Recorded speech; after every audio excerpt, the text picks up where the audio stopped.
Yo, what is up everybody? Welcome to One to Step YouTube channel, and in this video I'm gonna be showing you guys how you guys can share your screen on Discord with audio if you're facing an audio issue problem.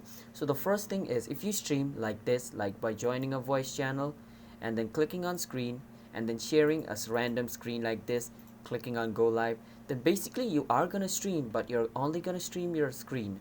You can't stream your audio. So to stream your audio as well, basically what you want to do is stop streaming this, get out of general, then you want to go to your user setting. Once you're in your user setting, you want to go to your activity status.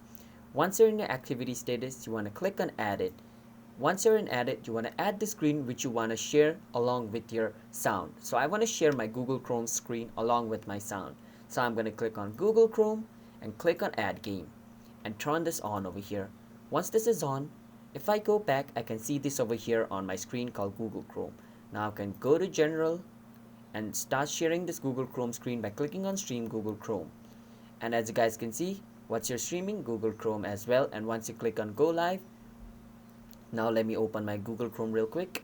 Now as you guys can see, my Google screen is being displayed over here. Now once I play a video or music, it's gonna start to stream along with the audio as well. So that's basically how you fix your audio issue. But sometimes even if you do this, you still have an audio problem, and the best way to fix it is to make sure your Windows is up to date. Alright, so if your Windows is up to date, then you are not gonna face the audio issue. Sometimes you are running like a really old version of Windows 10, and yeah, it may be causing that because it's not supporting Discord audio. So make sure to update your Windows 10 to the latest version and do the steps, and it should work flawlessly. But if it's still not working, then just delete Discord, reinstall it again, and try the step which I just told you, and it's gonna work.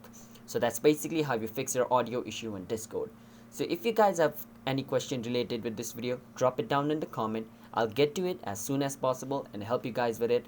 And subscribe to this YouTube channel, One to Step, for more Discord tutorial video in the future. And I will see you guys another time. Bye bye.